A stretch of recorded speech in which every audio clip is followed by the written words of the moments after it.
하나 둘 셋. 자, 오늘은 기분도 그렇고 해서 친구랑 따릉이 빌려서 조용하게 자전거나 타려고 한강에 갔는데 갑자기 뒤에서 차 소리가 나면서 지나갑니다. 무서워서 옆으로 살짝 비켜나니까 쫄쫄 입으신 분들이 쫙 줄지어 가는 거지. 한 분, 두 분, 셋, 넷, 엄청 많아. 막 호루라기 보는 아저씨도 있고 한 줄로 가! 야단도 맞고 왠지 무섭고 뭔가 잘못한 기분이 드는 건 내 탓일 거야.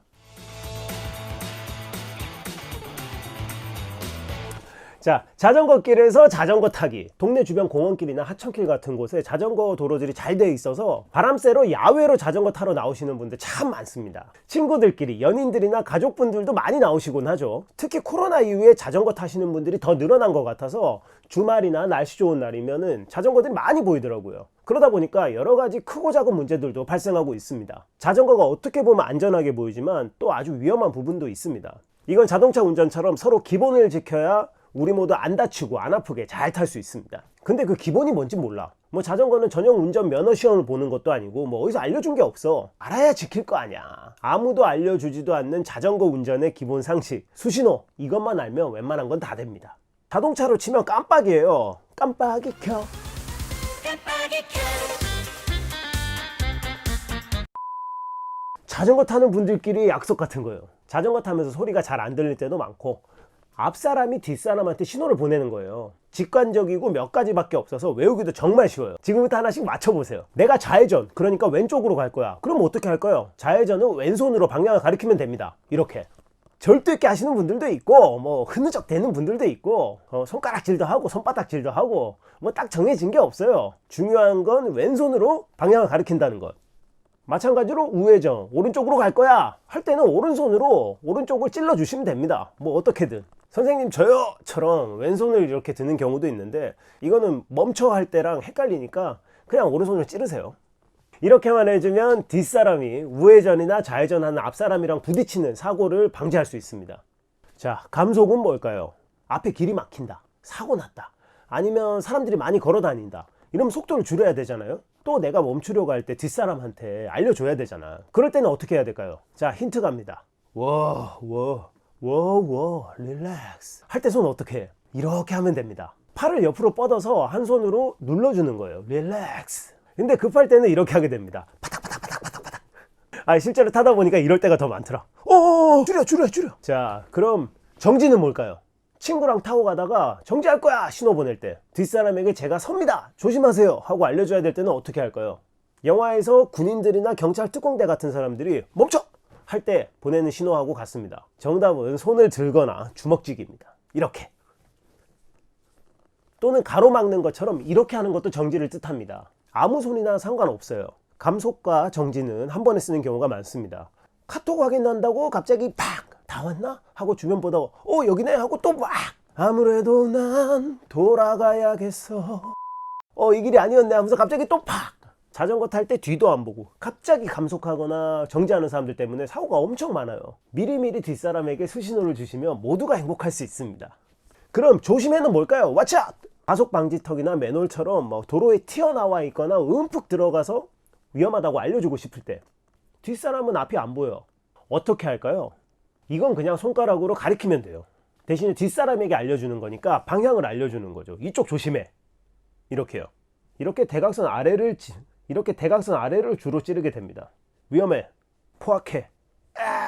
하늘에서 뭐가 날아오고 있으면 위쪽을 가리키겠죠. 이거 봐라. 난 여기까지야. 먼저 가 친구 할 때 뒷사람이 지나갑니다 하면 추월해 가세요 할 때 이렇게 하면 됩니다. 손으로 가세요. 그럴 때는 자전거도 살짝 감속하면서 오른쪽으로 붙어주면 좋습니다. 반대로 내가 추월하고 싶을 때 나를 따르라 할 때 길이 좁다. 네 뒤에 잘 붙어서 따라와. 그럴 때는 손을 뒤로 돌려서 내 등을 툭툭 칩니다. 척추 쪽에 그냥 손을 갖다 대기도 하고요. 추월뿐만 아니라 이제 나는 속도를 낼 거야 그런 의미로도 쓰입니다. 어떻습니까? 정말 쉽죠? 몇 개 없어요. 이 외에도 한 줄로 간다 할 때는 손가락 1개, 두 줄로 간다 할 때는 손가락 2개 같은 것도 있는데 이건 내가 도로를 돈 주고 전세를 냈던가 도로를 아예 차단하고 진행하는 대회 중이 아니라면 쓸 일이 없어요. 오히려 하면 안 돼요. 자전거는 한 줄로 다니시는 겁니다. 가끔 공원길이나 도로에서 보면 나란히 사이좋게 옆을 보면서 타시는 사랑스러운 분들이 보여요. 도로나 자전거 길에서 나란히 타는 건 각종 사고의 원인이 됩니다. 팡! 자, 그럼 여기서 수신호 예를 들어 볼게요. 내가 자전거 길을 타고 있는데 왼쪽에 우리 동네로 이제 나가는 길이 있어. 이제 좌회전해서 자전거 길을 빠져나갈 거야. 앞을 보니까 반대 차선, 맞은편에 자전거가 안 오네. 오케이 하고 이렇게 꺾는 순간 뒤에서 하면서 사고 나는 경우 많아요. 그럼 어떻게? 나 왼쪽으로 꺾는다. 좌회전 수신호하고 그냥 가면 될까요? 그럴 때는 먼저 뒤를 확인하고 나 멈춘다 신호를 주면서 왼쪽이 아니라 오른쪽으로 정지를 하세요. 그 다음에 길을 건너서 빠져나가는 겁니다. 대부분 확인도 잘 안 하고 서기 싫다고 그냥 꺾다가 뒷사람하고 부딪히는 사고가 참 많이 나요. 이것들 외에도 자전거를 타다 보면 우리가 일상적으로 쓰는 수신호도 함께 쓰면 좋습니다. 와, 뭐 있어요? 따봉! 이런 것도 있고, 아, 미안합니다 할 때 위험하게 타는 사람에겐 또 이런 신호를 보낼 수도 있어요. 야간에 타는데 맞은편 사람이 라이트를 너무 높이 달아서 내가 앞이 안 보여. 아, 눈뽕! 라이트 좀 내려! 수신호 줄 수 있어요. 자, 그럼 뒷사람은 어떻게 수신호를 할까요? 그냥 말로 해야 돼요. 그래서 추월할 때는 지나갑니다, 왼쪽이요, 같이 말로 신호를 줘야 합니다. 뭐 영어로는 on your left, on your right. 내가 추월하려고 하는데 앞사람이 상황을 몰라서 옆으로 틀기라도 하면 사고가 나거든요.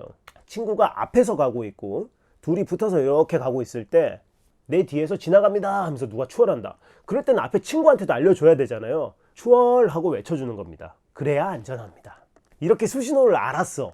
쉬워. 근데 뭔가 오버하는 것 같아서 안 쓰시는 분들도 있어요. 부끄러워 말고 수신호 하세요. 수신호 안 하면 자동차 운전할 때 깜빡이 안 놓고 막 들이미는 거랑 같은 거예요. 사고 나요. 또 한강 옆으라고 자전거 길을 다닐 때 자동차 전용 도로나 고속도로처럼 생각하고 난폭 운전하시는 분들이 있어요.